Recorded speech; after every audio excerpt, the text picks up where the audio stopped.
pessoal, a paz do Senhor Jesus, estamos aí começando mais um programa Escola Bíblica. Que Deus venha nos abençoar, falar conosco através desta lição, né? Nós estamos aqui no terceiro trimestre de 2024, a segunda lição, né?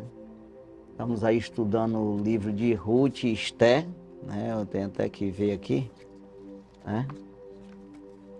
O Deus que governa o mundo e cuida da família, né? O nosso assunto, né? Ensinamentos divinos nos livros de Ruth e Esther para a nossa geração. Então esse é o nosso tema desse trimestre, né? E o subtema, né? Então, hoje lição de número 2, 14 de julho de 2024. O assunto da lição, o livro de Ruth. Então, o assunto aqui hoje é sobre o livro, né, de Ruth. Vai falar aí da organização do livro, né? Sim. E aí, e outros pontos aí, né? Então, aqui o texto áureo. E sucedeu que, nos dias em que os juízes julgavam, houve uma fome na terra, pelo que um homem de Belém, de Judá, saiu a peregrinar nos campos de Moabe. Ele e sua mulher e seus 2 filhos. Ruth, capítulo 1, versículo 1. Verdade prática.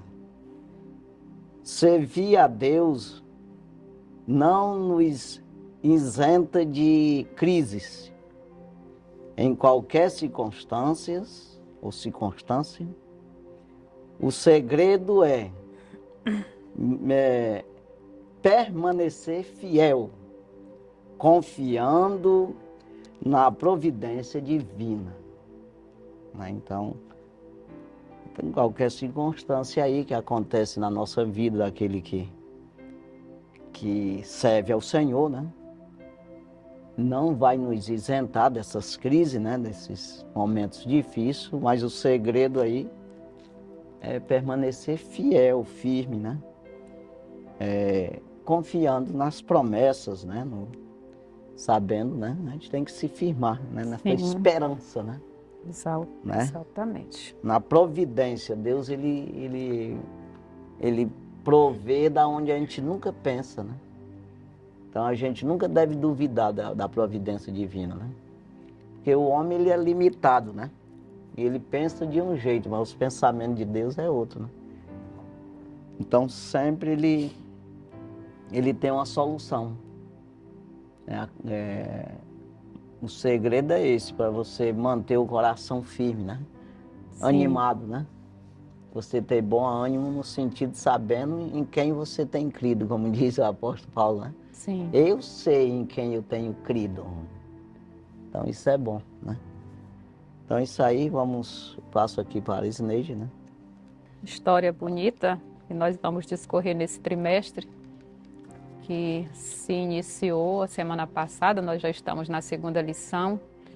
Hoje a gente vai ter mais uma visão panorâmica deste livro, mas já de início, como nós temos aqui no texto áureo, e sucedeu que nos dias em que os juízes julgavam, houve uma fome na terra, já fala de crises, circunstâncias. Exatamente. E os personagens principais desta lição e os ensinamentos que nós mais teremos, né, como exemplo, serão de Ruth e Boaz, né? Ruth simboliza a igreja, Boaz simboliza Cristo. Esse é um livro histórico do Antigo Testamento que já apontava para inclusão dos gentios, né? Ruth, uma moabita, uma estrangeira, que vem através da fé, né, que ela aprendeu com a sua sogra, e rompeu, a fé rompeu essa barreira. A fé derrubou a muralha da separação. Então ela agora é inserida no mesmo contexto do povo de Deus e também abençoada através dessa união com Boaz. Boaz fazia parte daquele povo, Ruth não. Da mesma forma nós não estávamos inseridos no primeiro plano de salvação. Existia uma prioridade, vamos dizer assim, uma preferência, porque aquele povo judeu, eles já vinham carregando desde Abraão essa promessa.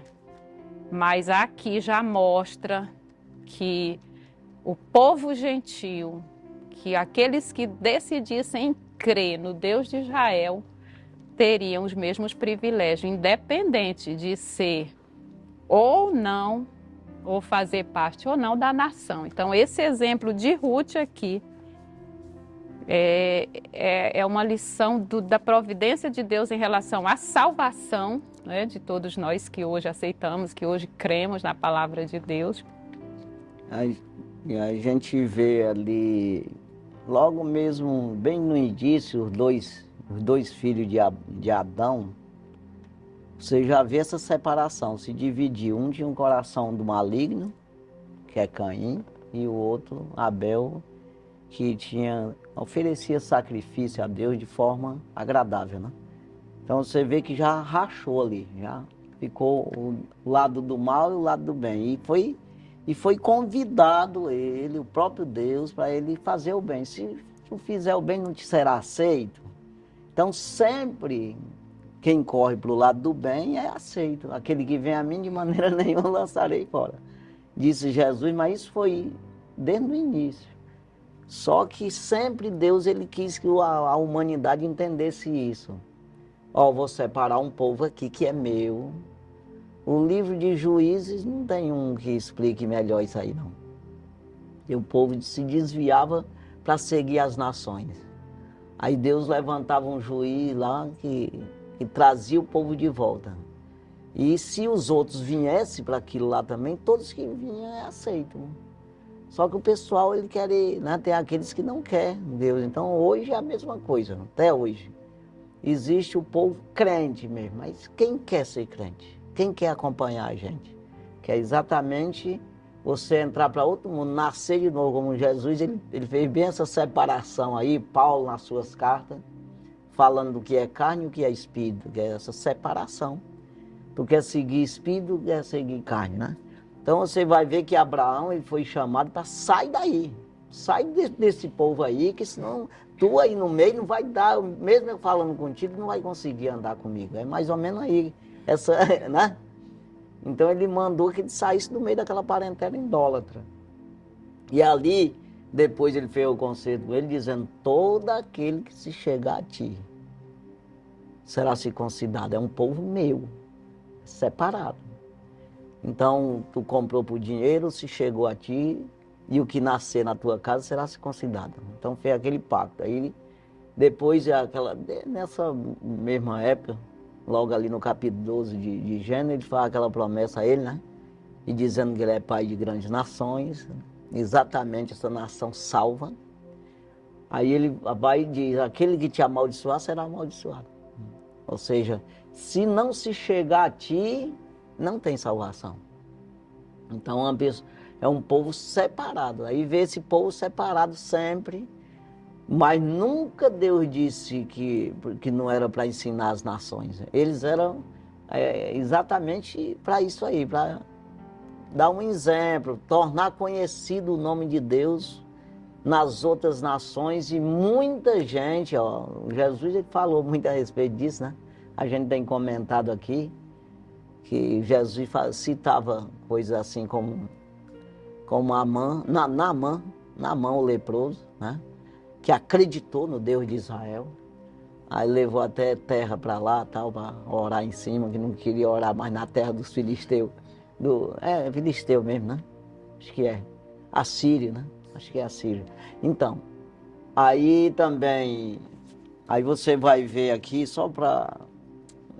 tem que falar, porque eu acredito que a gente sempre vai ficar falando aqui a respeito da sogra dela, né? Noemi, Não, a sogra de sogra já... Ruth? Meu Deus do céu. Depois, a outra sogra. É exatamente a Raabe, né? Que foi outra que entrou nessa genealogia, entrou, né? Porque tinha nada a ver. Lá estava em Jericó, ela fazia parte dos cananeus lá, aquele pessoal. Então, assim, sempre Deus fez isso e deu oportunidade. É o caso hoje, a mesma coisa, continua a mesma coisa. A maioria das pessoas não quer Deus. Ele quer um Deus para ajudar ele, mas ele não quer obedecer a Deus, né? Então é tipo assim, eu quero uma pessoa para me sustentar, para me livrar, tudo, mas eu não quero fazer o que ele diz. Então é assim. Hoje é a mesma coisa ainda, entendeu? Então esse livro aqui, ele traz esse exemplo aí da bondade de Deus para com qualquer pessoa. Né? Aquela palavra que ela disse lá, o teu povo é meu povo e teu Deus é meu Deus, é isso aí. É tudo que Deus quer.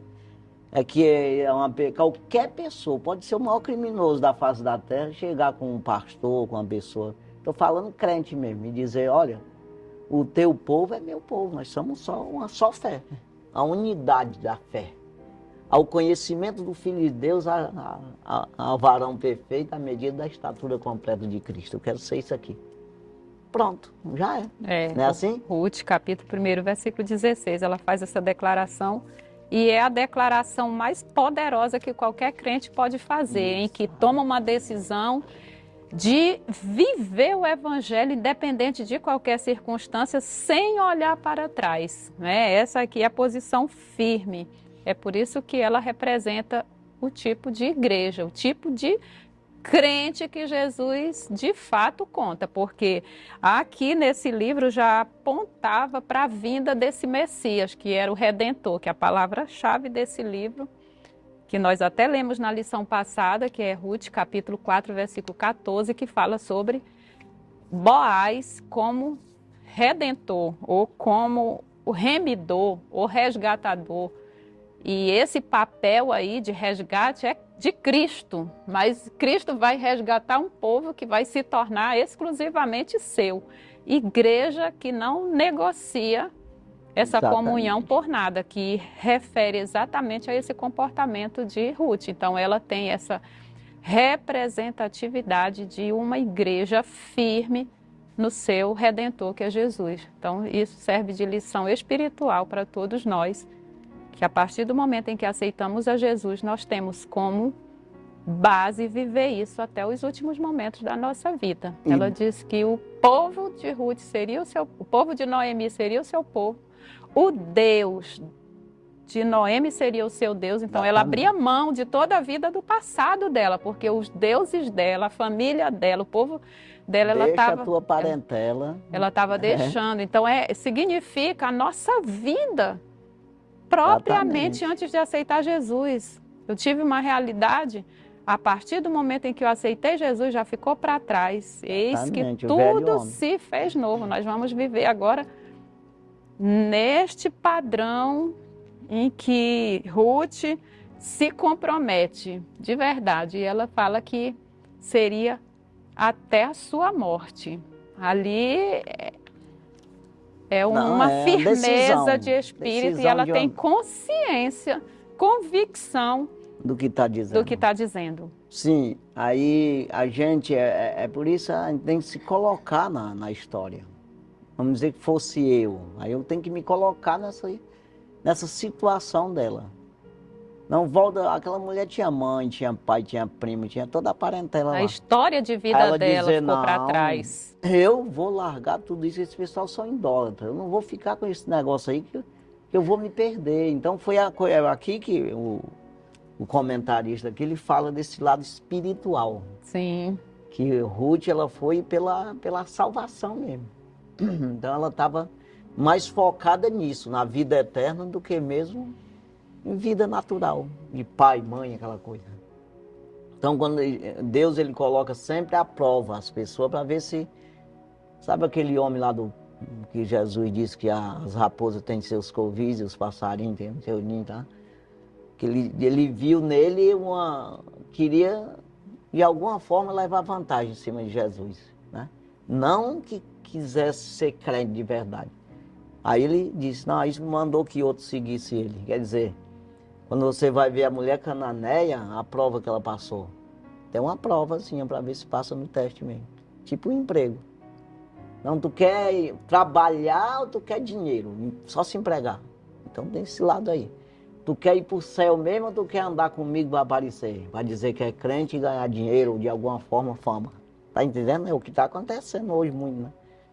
Mulher cananeia, quando ele disse, não é lícito tirar o pão dos filhos, eu vim senão para as ovelhas perdidas de Israel. Eu não vim para gentios. É isso aí que ele quis dizer, né? E aí não é lícito tirar o pão da boca dos filhos e vai dar para os cachorrinhos. Ela disse, não, mas eu não quero o pão não. Eu me conformo só com a migalhinha. Quer dizer, ali, ela provou que estava acreditando mesmo. Aí disse, pela tua fé, o demônio já saiu da tua filha. E Aí você vai ver que é vantagem, é na hora. Deus ele não rejeita não, pode ser quem for. nós Desde vemos que nesse contexto sempre vai haver aqueles duvidosos e aqueles que agem por emoção. Porque nessa mesma história estavam ali as duas noras, que era a Orfa, Sim, né? sim. E a Ruth. A mesma fala de Noemi, na realidade Foi ela pras conversou duas. com as duas, foi um mesmo discurso. Todas choraram. Todas choraram, todas se comprometeram de primeira mão logo, se comprometeram em acompanhá-la. Aí na segunda vez que ela Tornou a tocar no assunto, falando que não tinha nada a oferecer, que elas ficassem, procurassem a família, que elas tentassem recomeçar suas vidas. Aí Orfa caiu fora mesmo, Beijou a sogra. porque ela estava movida tanto pelo sentimento, mas emoção. Ela estava, quando ela realmente reflete sobre a realidade de abandonar tudo, de deixar para trás toda a sua história de vida, aí ela não tem condição, eu vou realmente seguir o conselho da minha sogra. E a outra não abriu mão daquilo que ela já tinha firmado no seu coração. Na realidade, porque o valor daquilo que ela agora aceita, que é o valor espiritual, ela não negocia por coisas terrenas.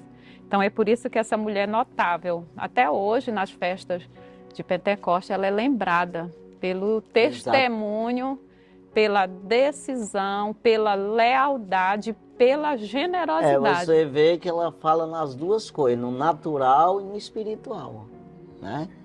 Como físico, como natural e espiritual. Ela diz, o teu povo é o meu povo. Aqui está falando de povo, de pessoa ali, né? Aí o teu Deus aí já mudou, exatamente. É espiritual. O teu Deus é meu Deus. Assim como tu ama teus parentes lá, eu vou amar também.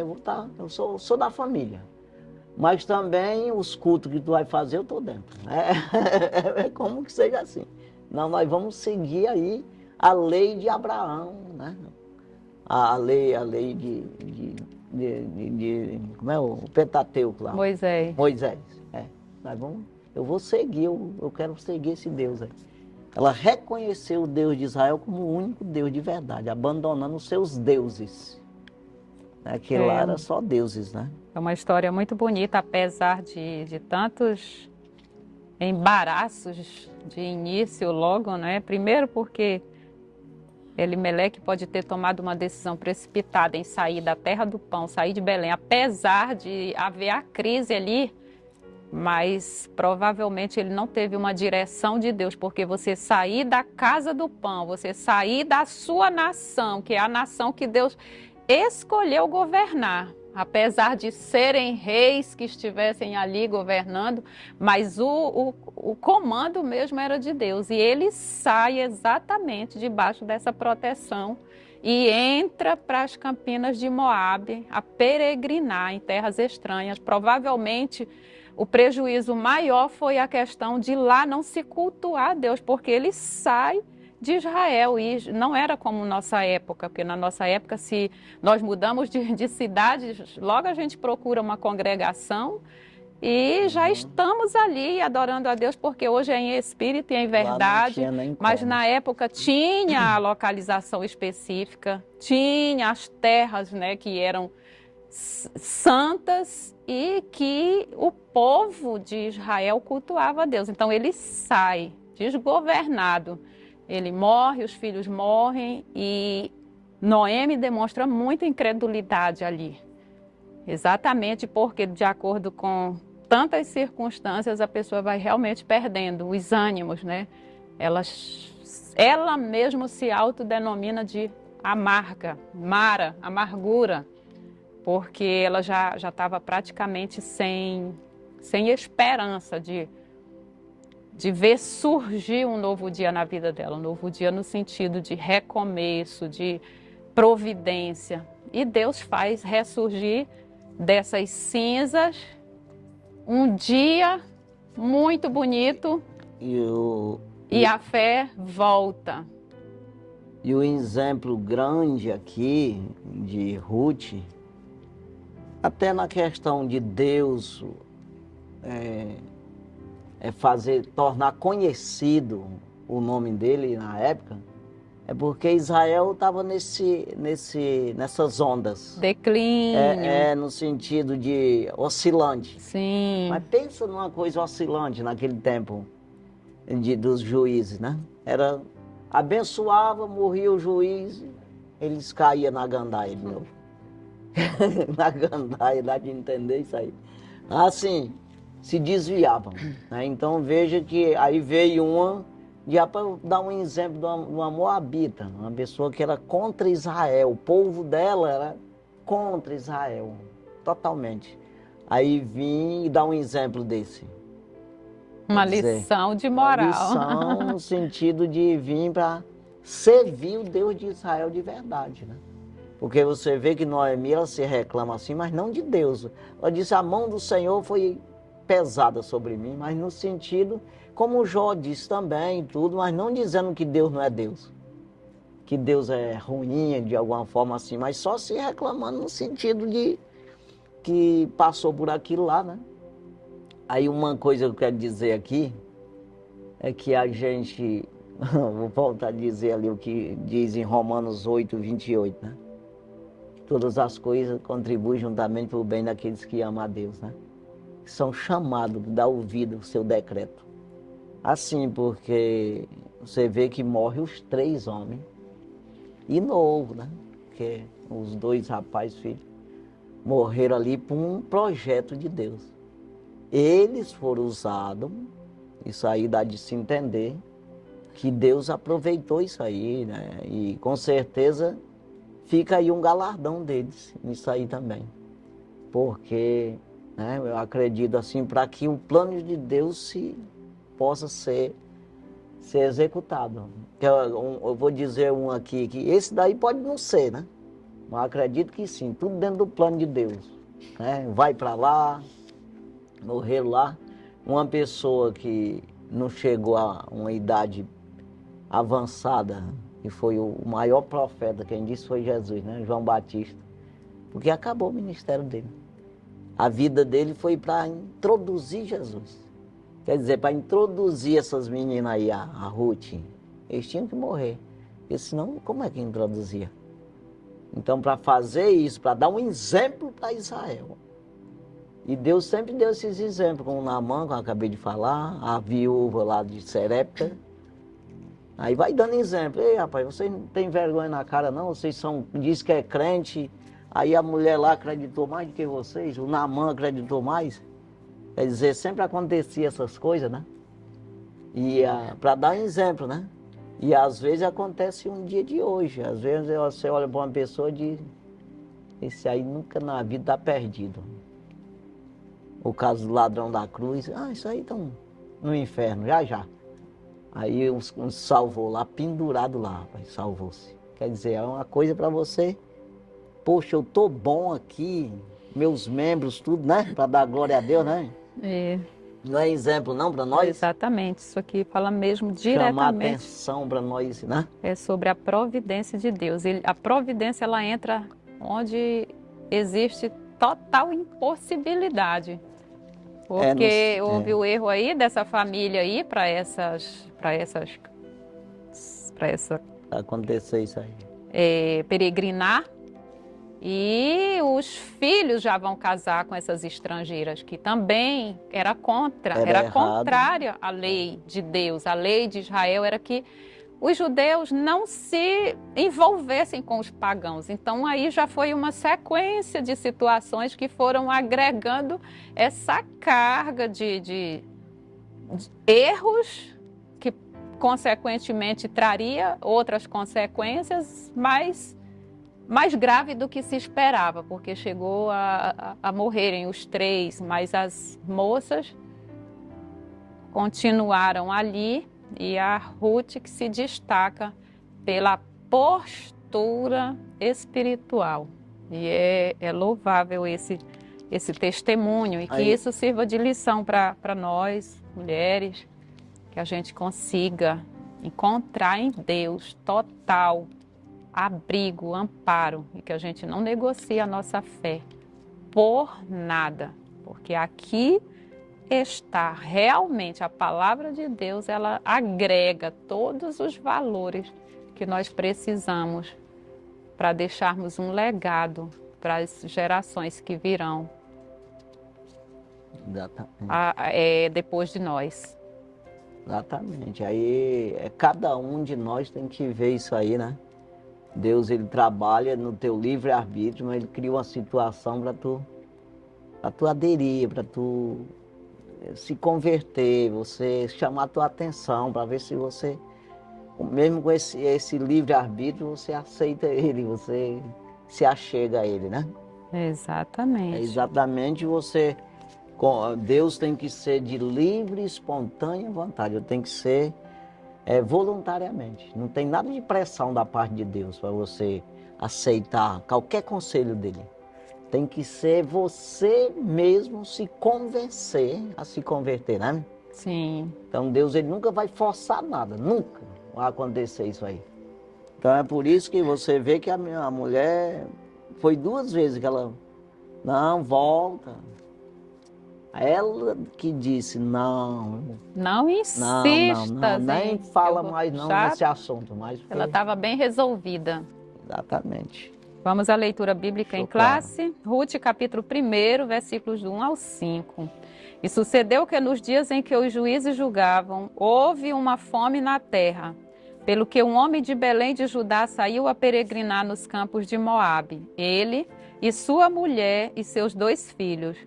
Versículo 2, e era o nome deste homem Elimeleque, e o nome de sua mulher Noemi, e os nomes de seus 2 filhos, Malom e Quilion, efrateus de Belém de Judá, e vieram aos campos de Moabe e ficaram ali. Versículo 3, e morreu Elimeleque, marido de Noemi, e ficou ela com os seus 2 filhos. Versículo 4, os quais tomaram para si mulheres moabitas, e era o nome de uma Orfa e o nome de outra Ruth, e ficaram ali quase 10 anos.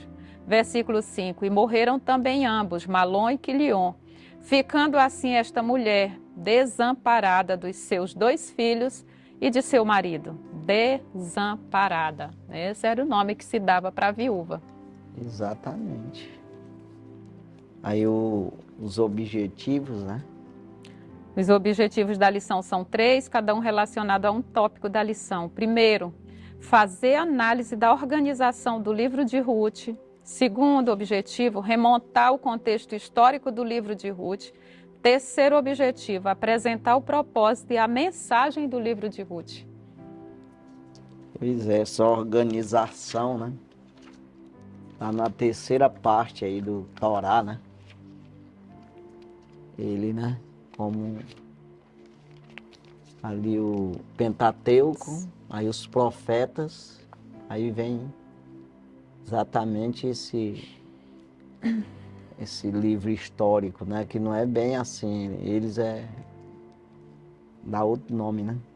Está bem detalhado já aqui no primeiro tópico, eu vou ler a introdução. É, O livro de Ruth se destaca não apenas por sua beleza literária, mas principalmente pela profundidade espiritual de sua mensagem. Fonte de inspiração para os judeus e cristãos ao longo dos séculos. O livro narra uma história de amizade, amor e redenção, uma extraordinária demonstração de como o Todo-Poderoso trabalha em meio às crises para cumprir seus desígnios eternos. Ele transforma a tristeza em alegria, perdas em ganhos, derrotas em vitórias. Ruth nos apresenta Jeová Jirê, o Deus que provê. Gênesis capítulo 22 e versículo 14.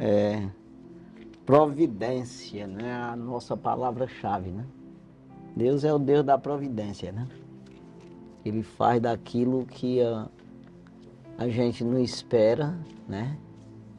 Tira da derrota a vitória, né? Assim, né? Deus. É tudo o contrário, né? Aquele que é fraco se torna forte, né? O que é forte é fraco, né? O que é sábio se torna tolo, né? Ele destrói a sabedoria do sábio e aniquila a inteligência dos inteligentes, essa coisa aí, né? E uma coisa que nós precisamos ter em mente é que sempre, isso não são algumas vezes, mas sempre a providência de Deus está além da tragédia. É só nós acreditarmos que Ele não está equivocado e Ele também não está de braços cruzados. É como Isaías profetiza. Diz que a mão do Senhor não está encolhida para que não possa salvar e nem agravado o seu ouvido para que não possa ouvir. Isso em todos os sentidos, em todos os aspectos da nossa vida. O Senhor está atento a tudo o que está acontecendo e nós não precisamos nos desesperar e nem tentarmos resolver do nosso próprio modo. Igual Sara, que improvisou ali rápido um filho da promessa, achando que ia substituir a promessa de Deus, porque estava demorando muito. Então ela combina ali com Abraão para pegar uma serva e ali já começar o processo, dar início a um processo de provisão e de providência. Só que a providência humana, ela fracassa, ela gera consequências que às vezes são irreparáveis, mas a providência de Deus, ela gera paz, alegria e recompensa. Exatamente. Então, aqui... Primeiro tópico, a organização do livro de Ruth. Primeiro subtópico, na Bíblia hebraica, o livro de Ruth pertence à terceira divisão ou seção da Tanakh, a Bíblia hebraica, que é composta apenas dos livros do Antigo Testamento, da Bíblia cristã. Essa terceira seção é chamada Ketuvim, ou hagiógrafo, que é a mesma coisa que escritos. A primeira seção é a Torá, Pentateuco, que são os 5 livros escritos por Moisés.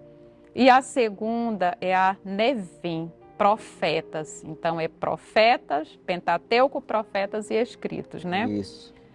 Está em Evangelho de Lucas, capítulo 24 e versículo 44. Dentre os escritos, que são 11 livros, estão os Magilotes, 5 rolos, livros curtos, lidos publicamente nas festas judaicas anuais, que são Cântico dos Cânticos, Ruth, Lamentações, Eclesiastes e Esté, em função de narrar fatos ocorridos durante a colheita. A leitura litúrgica de Ruth era tradicionalmente feita durante o Shavuot, ou seja, a festa de Pentecostes, que quer dizer também a festa da colheita. Então é uma recordação, uma memorização dessa providência divina nesse contexto histórico de Ruth. Pentateuco, vamos falar aqui de lei. Sim.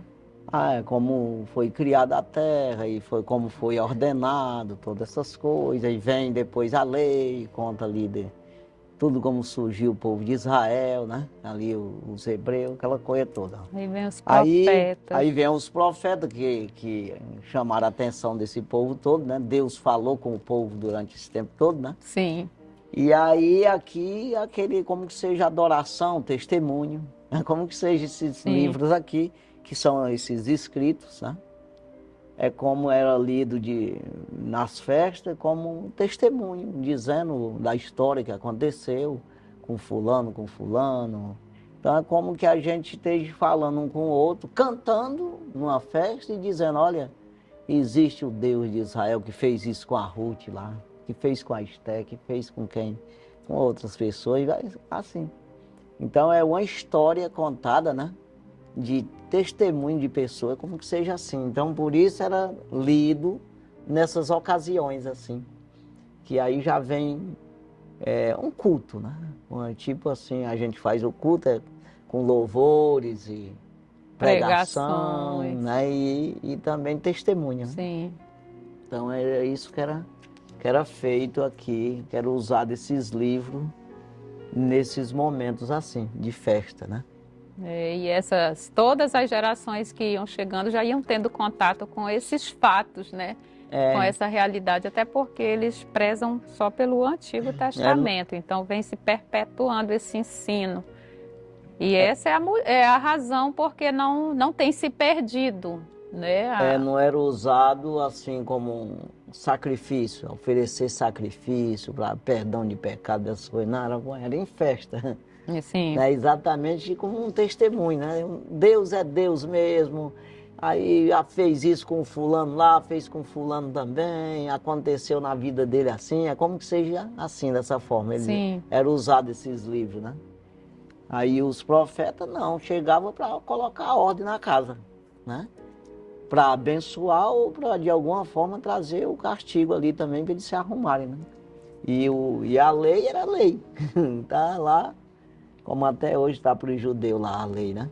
Sim. Que é o Pentateuco ali, todo o que Deus fez no início e organizou as leis, né? Sim. Então vamos aqui. Segundo subtópico, na Bíblia cristã, é a organização deste livro na Bíblia cristã. Exatamente, já no Novo Testamento. Que inclui as duas coisas, tanto o velho como o novo. É na nossa que já insere tanto o Sim. Antigo como o Novo. Uhum. Enquanto a Bíblia hebraica está dividida em 3 seções, Pentateuco, Profetas e Escritos, o Antigo Testamento da Bíblia cristã é composto de 4.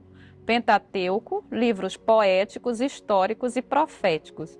Ruth está categorizado como um livro histórico, por seu evidente gênero narrativo, mas é identificado também por sua extraordinária beleza poética, empregando estilo e linguagem próprios do hebraico clássico. O autor expõe aspectos subjetivos da vida dos personagens. Ruth, capítulo 1, versículos 12 até o 21. Ruth, capítulo 2, versículos 13 e versículo 20. Ruth, capítulo 3, versículo 1. Ruth, capítulo 4, versículo 16. A obra está organizada em 4 capítulos, somando 85 versículos. Bem pequeno esse livro. Dá para ler 5 vezes, no mínimo, diariamente. Pois é, aí já inclui quanto histórico, como quanto também poético, né? Porque tem um pouco, é isso aí. Então tem um pouco de mistura. Então você vê essa organização da Bíblia, né? Se no Novo Testamento já é em 4 partes, né? Já o Torá já é só em 3 partes. Né? No caso, no Antigo Testamento mesmo. Só que a divisão muda por ser a Bíblia cristã. Você falou Novo Testamento. No caso, a Bíblia que envolve os dois, né? Sim. Tanto o Velho Testamento quanto o Novo Testamento. Aí já se divide em 4 partes, né? Exatamente. Sim, aí Terceiro subtópico, autoria e data. Há uma diversidade de opiniões entre os eruditos acerca da autoria e data do livro de Ruth. Samuel é o autor mais provável. O Talmud, obra milenar de regulamentos e tradições judaicas, atribui a ele a autoria. A forma como o autor se refere a Jessé e Davi parece indicar contemporaneidade e familiaridade com os personagens, o que também aponta para Samuel, Ruth, capítulo 4, versículo 17.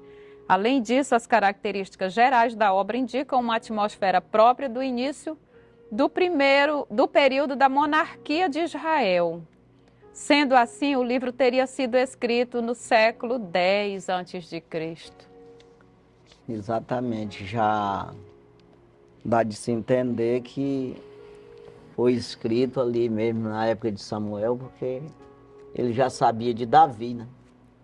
Não só de Saul, mas já de Davi também, ele fala aqui, né? Então, quando ele fala é porque já existia, já, né? Então, dá de se entender isso aí e também dá de entender que estava com um tempo já, né? Que tinha acontecido isso aqui. Porque quando a gente vai ver a mãe de Boaz lá, no começo de todas as coisas, porque na verdade ela estava ali naquela guerra lá de Josué, ali Jericó, né? E os juízes vieram depois de Josué. Quer dizer, ali vamos falar aí que Josué, ela tenha ficado ainda, Josué morreu, aí começou os juízes, né? Até um genro dele que foi o primeiro juiz, né? Aí vem ali, com certeza ela durou um tempo ainda ali, mas já era, foi bem nesse início aí dos juízes, porque Boaz era filho dela. Quer dizer, é dado a gente entender que estava com um bom tempo aí que tinha acontecido isso quando foi escrito isso aqui, porque já existia o rei Davi. Que não pode contar de uma história, de uma genealogia de uma pessoa que não existe, né? Que ele provavelmente ainda não fosse rei, porque aqui é mais ser. Ou menos já no período do rei Saul, mas ele já era ungido e Sim. que posteriormente já assumiria. Talvez Sim. Samuel não chegou a desfrutar desse período do reinado de Davi, mas ele já sabia, até porque Deus havia revelado para ele. Sim. E a unção de Davi foi bem anterior a ele assumir, de fato e de direito, o seu reinado. Foi uns 20 anos até. Exatamente. Então, é mais ou menos então, nesse contexto. Mas foi já tinha essa garantia. Sim. Quando ele cita ali, quando ele fala do pai de Davi, e Davi é porque esse é um significado, porque senão não tinha sentido nenhum ele falar, tá? Então, quando ele diz isso, ele está falando de uma geração nobre, de uma pessoa que faz parte de uma nobreza ali de reinado, né? Sim. Então, já estava, com certeza, pelo menos ungido já estava, né? Sim. E a gente vê, se eu não estou enganado aqui, antes de Saul morrer, Samuel morreu, antes, um pouco, antes de acabar o reinado de Saul. Né? Tem até aquela coisa de que ele foi lá na feiticeira e tal, aí para falar com Samuel através da feiticeira. Tem essas histórias aí, já tinha morrido Samuel já. Então tem esse lado aí, mas já estava ungido, já estava, né? Então nós vamos para o intervalo, né? Sim, finalizou o primeiro Vamos para o nosso intervalo aqui, daqui a pouquinho a gente volta aí, já com o segundo tópico da lição, em nome de Jesus.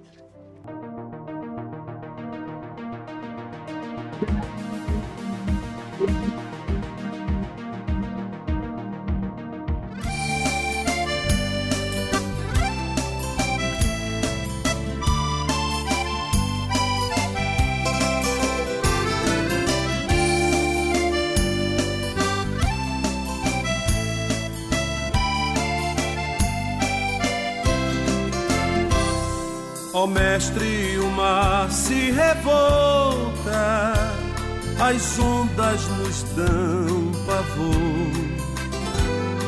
o céu se reveste de trevas, não temos um Salvador.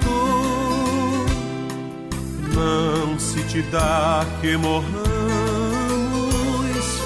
podes assim dormir, se a cada momento nos vemos, se prestes a submergir. As ondas atendem ao meu mandar. Sossegai, seja o encapelado mar, a ira dos homens, o gênio do mal.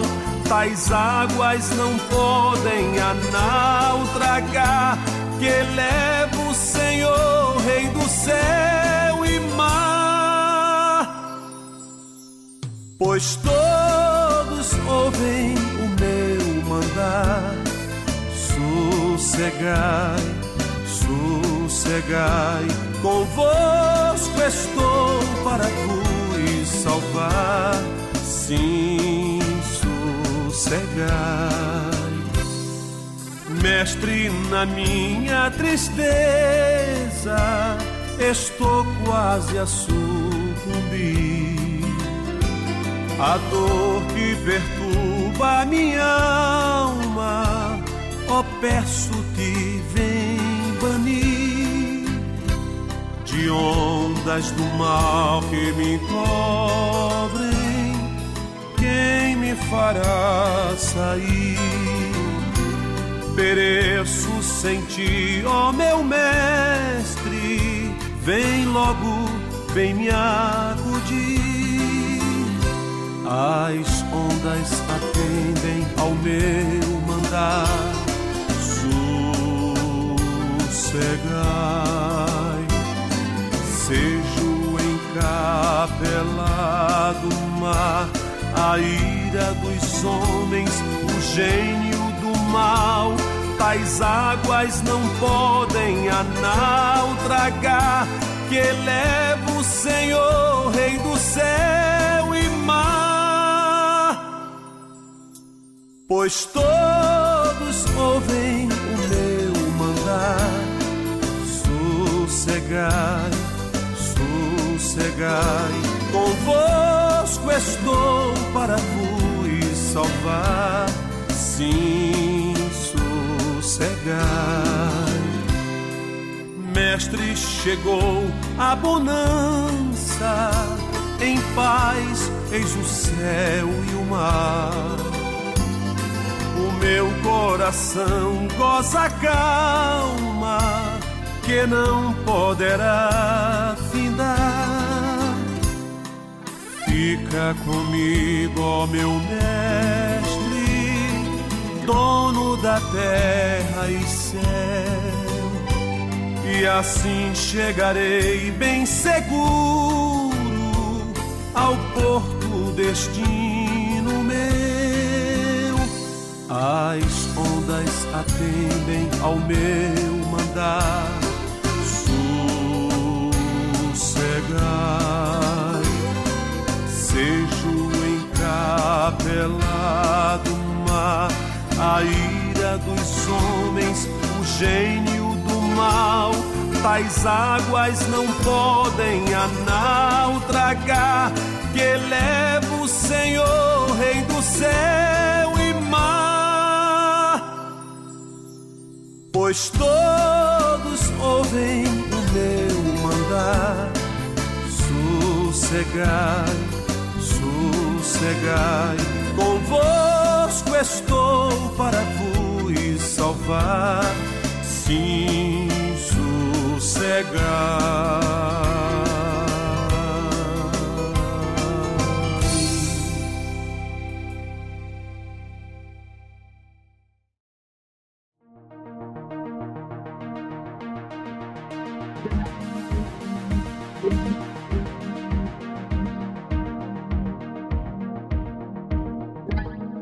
Graças a Deus já estamos aí de volta. Vamos para o segundo tópico da lição. Segundo tópico, contexto histórico. Primeiro subtópico, no tempo dos juízes. Não há uma data precisa para os fatos narrados em Ruth. O que sabemos é que ocorreram 3 gerações antes de Davi, nos dias dos juízes. Ruth, capítulo 1, versículo 1. Ruth, capítulo 4, versículos 21 e 22. Esse período dos juízes durou mais mais 3 séculos. Começou depois da morte de Josué, por volta de 1375 a.C., e se estendeu até o início da monarquia de Israel, com a ascensão de Saul ao trono, por volta de 1050 a.C. Foi marcado por uma grande anarquia, que é uma era aí sem governo, Isso. e uma profunda apostasia, que é o abandono da fé, e infidelidade do povo hebreu. Juízes, capítulo 1, versículo 7 ao 19. Uma frase que identifica bem aquela época sombria é: cada qual fazia o que parecia direito aos seus olhos. Juízes, capítulo 17, versículo 6. Sem uma sábia direção, o povo perece. Provérbio 11, 14, né? Contexto de instabilidade, de crise moral, espiritual, política. É isso, como as outras nações, né? Sem direção. E as outras tinham mais no sentido porque tinha um rei ali que privava, que colocava leis ali, mas leis pagãs, né? Sim. Até mesmo de servir outros deuses, né? E às vezes impõe aquelas leis pagãs e para as pessoas obedecer um deus pagão que não tem nada a ver. E às vezes o povo de Israel, que tinha o Deus, né? Que tinha as leis, né? Tudinho ali, o Pentateuco, tudo, né? Tinha todas as referências de Deus no sentido milagres de milagre, operados, né? Na vida deles de forma sobrenatural. No sentido de testemunhos, né? Sim. Aí tinha isso aí tudinho, além de lá do começo de tudo, de Adão, né? Mas aí se jogavam nessas, fazendo o que dava na telha, como diz o ditado, né? O que dava na cabeça de cada um. Uhum. Então, sem a obediência, sem direção, né? Até chegar ao castigo. Porque Deus permitia que eles fossem saqueados e se tornavam ali escravizados, de maneira que começavam a gritar por Deus. Se humilhavam. Se humilhar e chorar e clamar. E Deus tinha misericórdia. Deus levantava, como levanta até hoje, né? E que aquele é o quebrantado de coração, né? O pobre de espírito, que Deus dá ouvido, né? O próprio Jesus. Mas a gente não deve pensar dessa forma. A gente, como conhece Deus, o Senhor Jesus Cristo, a gente deve se manter assim como conheceste ao Senhor, assim andai nele, diz o apóstolo Paulo aos Colossenses, né? Isso. Arraigado nele. Sim. Então é exatamente isso, porque se você sabe que não pode viver sem o Senhor, por que você vai se desviar dele? Você vai ser contra ele de alguma forma, pecar contra, né?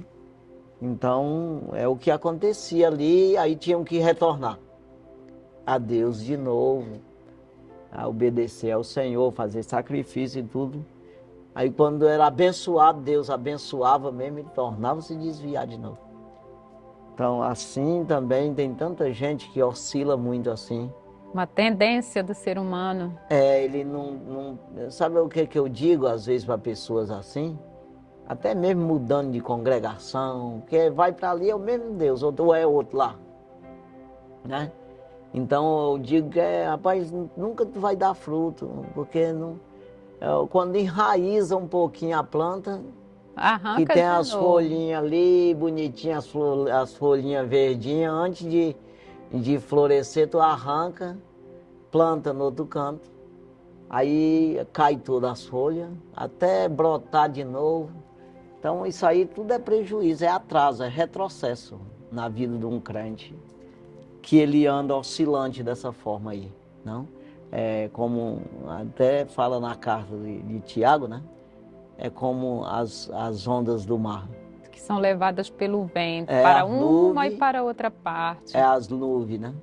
E a onda do mar também, levanta, baixa, levanta. Então não, a pessoa tem que se sustentar, tá ruim, segura lá, não tem como. Você não adianta arrancar daqui para ir para ali, que lá vai ter também a mesma coisa que deu aqui, entendeu? Então, são coisas que você vê que na hora da dificuldade aqui, elas se sustentaram, né? No Deus, não Exato. no sentido físico, até ela disse que era amarga e tudo, mas não dizendo que estava negando Deus ou e, não, senão ela já tinha ficado para lá mesmo, no meio dos deuses. Lá. E mesmo lá, no meio dos deuses pagãos, ela não se corrompeu, ela não aderiu. Pelo contrário, ela influenciou. É isso que fez a Ruth Acompanhar, acreditar, se converter ao Deus de Israel pela convicção dela, Noemi. Então, uma pessoa, um crente mesmo, ele incentiva as pessoas, ele encoraja, ele transmite esse ânimo para as pessoas e essa confiança, essa esperança em Deus. Né? Porque com esses oscilantes, não, você até muitas vezes enfraquece os outros, de alguma forma. Transmite para as pessoas um Deus que não merece confiança. Porque você transmite a desconfiança. Você transmite a fraqueza. Que não é o Deus que está em você que é fraco, não é você que é fraco. É a questão de você não se manter, né? E abandonar a fé nunca é uma ação inteligente. Pelo contrário. Aí você Isso demonstra incredulidade. Mas mesmo que sejamos infiéis, o nosso Deus permanece fiel. Aí que é o caso, você vê o Boaz mesmo, todo direitinho dentro da lei, chamou o outro lá, ver se ele queria que era o primeiro, a preferência era dele. Quer dizer, fez tudo dentro da lei de Moisés ali, do Deus de Israel, para não ficar nada errado. Quer dizer, é assim que é um temente a Deus. Uma pessoa crente, ele tem que andar dentro desses padrões de Deus. Né? Então, aí você vai ver um Davi da vida, que pecou, tropeçou, humanamente falando ali, mas o coração dele era firme em Deus. Né? Apesar do inimigo ter entrado ali pelo um pouco de tempo, mas ele nunca abandonou Deus de dizer, ou se revoltar contra Deus, de alguma forma transmitir um Deus fraco, um Deus que não consegue. Ele então, sempre ele com confiança, né? E reconhecia as fraquezas dele e recorria ao Senhor. Os Salmos transmitem isso, que ele nunca negou ali a confiança e a necessidade que tinha de Deus. Sim. Que é isso que nós temos que transmitir para as pessoas. Né? Então vamos aí no... Segundo subtópico, secularismo, hedonismo e idolatria. Era o contexto daquela época. Esse secularismo fala do... Pessoa neutra em relação à crença. Ela não tem nada. Não faz questão de desenvolver a fé em Deus. Aí vem o hedonismo, que fala sobre essa ideologia e filosofia, sobre o prazer. Independente de estar quebrando o princípio, mas aquele prazer intenso a qualquer custo. E a idolatria, que fala sobre o culto aos ídolos. Então, esse era um contexto da época. Aí vemos aqui, depois da morte de Josué e dos demais líderes de seu tempo, levantou-se uma geração que não tinha uma profunda comunhão com Deus e não conhecia o que ele havia feito ao povo hebreu. Israel cedeu ao estilo de vida pecaminoso dos cananeus e foi atraído à adoração dos seus deuses. Juízes capítulo 2, versículos 7 ao 13 e o capítulo 3, versículos 5 ao 7. Secularismo e hedonismo sempre levam a grandes tragédias morais e espirituais. O pervertido culto a Baal, que era o deus da chuva, e a Astarote, a deusa do sexo e da guerra, passou a ser praticado pela nação hebreia em um degradante nível de imoralidade e idolatria. A falta de uma liderança espiritualmente madura e temente a Deus causa prejuízos incalculáveis ao povo. No reino de Deus não basta ter carisma para liderar, é preciso ter caráter aprovado. 1 Timóteo capítulo 3, versículos 2 ao 13. 2 Timóteo capítulo 2, versículo 15. Tito capítulo 2, versículos 7 e 8. Isso se parece muito com você, essas referências. Procura apresentar-te a Deus aprovado como obreiro que não tem do que se envergonhar e que maneja bem a palavra da verdade, né? 2 Timóteo, capítulo 2, versículo 15, né? Aqui. Então, assim, é isso aí, a gente vê que o homem, no sentido geral, ele, quando ele é abençoado, ele começa ali andando umas falhazinhas, e se ele não vigiar e não orar mesmo, o crente, e meditar na palavra mesmo, ele começa a achar que Deus está concordando com ele. Exatamente. Deus mudou, não tem problema não. É um caso de Davi, é o que é um crente que é referencial, né? E ele achou que tinha feito bastante já. Eu acho que ele entendeu dessa forma. Não, vou pecar um pouco aqui, não vai ser o que eu já fiz, vai cobrir esse pecado meu. Foi aonde se perdeu todinho, pagou um preço terrível, né, por causa disso. Então, transmite para outras pessoas isso aí. Já Deus, ele açoita, corrige, castiga, para que sirva de testemunho também para os outros não fazer, que senão... Se não houver isso, e trazer a pessoa de volta. E gerar um temor no coração. Gerar um temor. Paulo, ele fala isso aos Coríntios, no sentido de chamar a atenção, de disciplinar as pessoas, para que gere temor nos outros. Né? Porque senão começa todo mundo a entrar por um caminho, que é o caso aí, que acontecia, porque que Deus permitia de outras nações vir e saquear Israel e escravizar. Exatamente para açoitar eles, no sentido de fazer eles enxergar o retorno, a aproximação de Deus, que se fazia necessário. A presença de Deus na vida deles. Senão, nunca eles viam. Né? Ele pegava esse caminho de erro e se acabavam para lá. Né? Parece até criança, né? Que às vezes fica assim, tão já insensível em relação ao castigo que... Parece que enquanto o castigo não vem, eles não entram naquela direção. Nesse lado espiritual, o homem é criança total. É nisso aí mesmo. Então, você vê que Jesus, quando ele disse, para ver o reino do céu, tem que nascer de novo. Então, na sentido, o homem não vê. Nem ia entrar, muito menos. Se não vê, imagina entrar. Porque aí você tem que investir no lado espiritual. Que é exatamente essa busca em Deus, arraigado, como eu disse, eu falei agora há pouco, né? Então, se você se larga de Deus, você já começa a enfraquecer nesse sentido e você não vê perigo nenhum.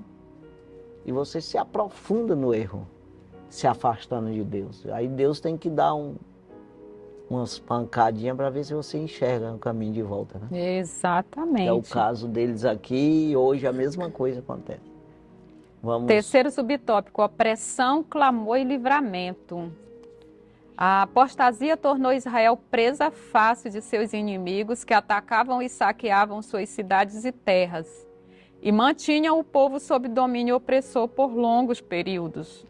Juízes capítulo 3, versículos 7 ao 9, capítulo 12, os capítulos 12 ao 14. E mantinha o povo sob domínio opressor por longos períodos. Juízes 3, de 7 a 9, e versículos 12 ao 14. Aí vem Juízes capítulo 4, versículos de 1 a 3, capítulo 6, versículos de 1 a 6. Afligida, a nação clamava a Deus, e o Senhor levantava juízes para libertar o seu povo. Esses juízes não eram magistrados civis como os que conhecemos hoje, que julgam em fóruns e tribunais. Eram libertadores, geralmente líderes militares como Otiniel, Baraque e Gideão, Juízes capítulo 3, versículos de 9 ao 11, capítulo 4, versículos de 10 ao 15, capítulo 7, versículos de 16 ao 25. Poderosamente usados por Deus para julgar a causa de Israel, livrando-o de seus opressores. Apesar dos repetidos ciclos de infidelidade da nação, Deus ouvia o gemido do seu povo em seus momentos de dor e aflição. Juízes capítulo 2, versículo 18. O Senhor é longânimo e cheio de misericórdia. Salmos 103, versículo 8. Joel capítulo 2, versículo 13. Romanos capítulo 2, versículo 4. Lamentações capítulo 3, versículo 22. Ele ouve os que a ele clamam. Jeremias capítulo 29, versículos 12 e 13. E Isaías capítulo 55, versículo 6. Clama o Senhor enquanto se pode achar, e invocar enquanto está perto, né? Isaías 55, versículo 6. Mas é assim. Jeremias 29, 13. Buscar-me-eis e me achareis, quando me buscardes de todo o vosso coração. Exatamente. Vamos aí que agora nós estamos com o tempo pequeno. Vamos para o terceiro tópico, o propósito e mensagem do livro de Ruth. Primeiro subtópico, o cetro de Judá. Vários propósitos são atribuídos ao livro de Ruth. O principal e mais evidente deles é apresentar Davi como descendente de Judá, a tribo real da qual viria o Messias, o leão da tribo de Judá, a raiz de Davi. Apocalipse capítulo 5, versículo 5. Ruth capítulo 4, versículos 18 ao 22. E Gênesis capítulo 49, versículo 10. Diz: o cetro não se arredará de Judá, nem o legislador dentre seus pés, até que venha Siló, e a ele se congregarão os povos. Embora Rúben fosse o primogênito de Jacó, seu ato de desonra ao leito do pai, deitando-se com sua concubina, fez com que perdesse a primogenitura. A posição de liderança, Gênesis capítulo 35, versículo 22, Gênesis 49, versículo 4. A promessa feita a Abraão seguia agora pela descendência de Judá. Sendo Samuel o autor do livro de Ruth, o propósito de registrar a genealogia de Davi ganha ainda mais sentido, já que naquele tempo o rei de Israel era Saul, um benjamita. 1 Samuel capítulo 9, versículo 1 e 2 e capítulo 25, versículo 1. A ancestralidade de Davi o legitimava para o trono. Pois é, isso aí. Às vezes a pessoa tem a oportunidade e perde, né? Joga fora. Isso é comum demais.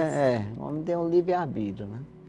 E às vezes aí vai lamentar uma coisa que é ele que fez, né? Que é esse menino aí, fez errado, perdeu para ajudar, né? Mas assim, aqui muitas referências para nós conhecer, né? Isso aqui tudo fazendo base, né? É testemunho para nós hoje, mas para a época também, né? Ali, né? Na época foi escrito o livro para que eles fossem lidos exatamente para que Israel tomasse também esses exemplos, né? Exatamente. Dessa mulher, né? Dessa família, né? Que foi exemplo na hora de uma apostasia mesmo. Vai falar uma palavra mais que fecha em tudo, apostasia e idolatria, né? E ela vinha com essa família vinha com esse testemunho, né? Então isso é importante demais para... Vamos prosseguir aí. Segundo subtópico, amor e redenção. A mensagem principal de Ruth é o amor de Deus e seu plano de redenção da humanidade. Como representantes de judeus e gentios, respectivamente, Boaz e Ruth, pronunciam a derrubada da parede de separação. Efésios 2, capítulo 11 ao 16. A redenção é vista no livro nos sentidos literal e tipológico. Boaz é o parente remidor que preservou a descendência de Elimeleque, mas é também um tipo de Cristo, nosso Redentor. Isaías capítulo 55, versículo 20, Evangelho de Lucas, capítulo 1, versículo 68, Efésios capítulo 1, versículo 7, Tito capítulo 2, versículo 14. Exatamente. Fala aqui de Efésios 2, 11 ao 16, fala da parede, né? Que Cristo tirou. Exatamente. Ele fez dos dois povos um só. Que é todo aquele que se chegar a ele será salvo, né? Qualquer um que crê, que obedecer o Senhor, será salvo. Veio para o que era seu e os seus não o receberam, mas a todos quantos o receberam, deu-lhes o poder de serem feitos filhos de Deus. Ao que creu no seu nome. Ao que crê no seu nome. Aí não tem negócio de judeu nem grego. Como diz o apóstolo Paulo, quando ele quer falar dos gentios, ele diz grego, né? Então é judeu e grego, é para todos, né? E o que quebra essa barreira, o que derruba essa muralha é a fé. E aí essa família que se misturou aí, né? Você vê como é que Deus faz, né? Aí ó, moabita com um judeu, né? Aí traz essa quebra aí, né? Exatamente nasceu um que vai gerar. No final vem a descendência do Salvador, né? Como homem, né? No sentido, né? Então vamos aí. Terceiro subtópico, fidelidade e altruísmo. O livro de Ruth abre uma janela que nos permite ver que nem tudo eram trevas nos dias dos juízes. Havia um remanescente fiel que temia a Deus e foi usado por ele para cumprir seus propósitos. Jó, capítulo 42, versículo 2. Eu gosto muito desse versículo. Jó declarando: bem sei eu que tudo podes e que nenhum dos teus planos podem ser impedidos. Ele demonstra ali a convicção que ele tem no poder de Deus. Em um mundo de crescente iniquidade, o justo vive pela fé. Abacuque capítulo 2, versículo 4, Mateus capítulo 24, 12 e 13. Outra eloquente mensagem do livro é o valor do altruísmo em que predominava o egoísmo. Nos dias dos juízes, a maioria vivia segundo os seus próprios padrões e interesses. Juízes capítulo 21, versículo 25. Noemi e Ruth destoaram dessa máxima individualista. Sogra e nora não pensavam em si mesmas. O amor não é egoísta. 1 Coríntios capítulo 13 e versículo 5. Altruísmo. Também da disponibilidade em ajudar os outros. Servir. É o que Jesus nos ensina como discípulos dele. Exatamente. Conclusão? Você vai comentar? Conclusão. O livro de Ruth nos ensina que, a despeito da incredulidade e dos pecados do homem, Deus sempre trabalha para cumprir os seus desígnios. Sem violar o princípio do livre-arbítrio humano, o Todo-Poderoso conduz a história e executa o seu plano eterno de redenção. O livro também nos mostra como a fidelidade de Deus se aplica às circunstâncias comuns da vida. Em tudo ele é fiel. Isaías capítulo 64, versículo 4. Finalizado. Né? Pois é, né? Aí a gente estudou essa lição, né? Estamos aqui finalizando. Mas um exemplo para nós, exatamente dessa disponibilidade de Deus, né? Para com as nossas vidas, não só, como foi dito aqui, foi quebrada a parede, foi derrubada a parede entre esses dois povos. É um só povo, né? Então, quem acredita em Jesus, quem acredita no Evangelho, nas palavras do Senhor Jesus e mantém as palavras do Senhor Jesus, aquele que se mantém crente em Jesus Cristo, ele pode ser de qualquer lugar da terra, né? Não tem povos separados mais. Todos são igual, né, para Deus.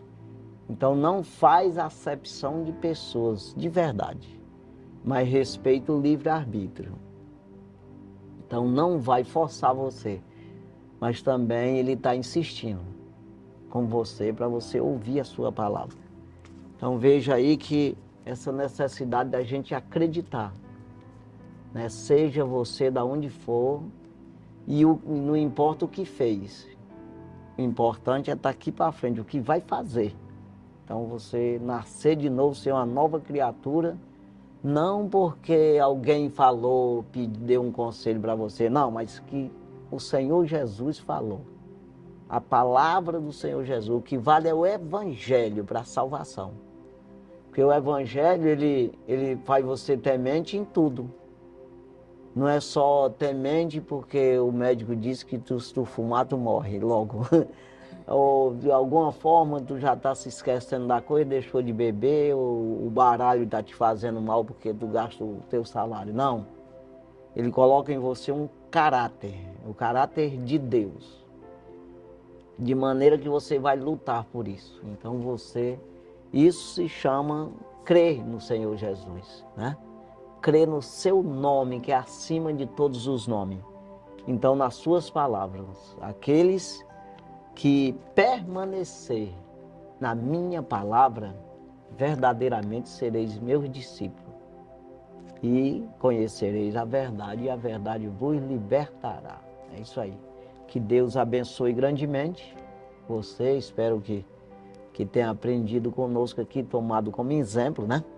Toda essa lição do comentarista e o que a gente falou aqui, que sirva de exemplo para nós. Que Deus abençoe e até a próxima semana, se Deus assim permitir. Nós estaremos aqui com mais um programa Escola Bíblica na TV, também no rádio. Deus abençoe grandemente, fique na paz do Senhor Jesus. Amém. Amém.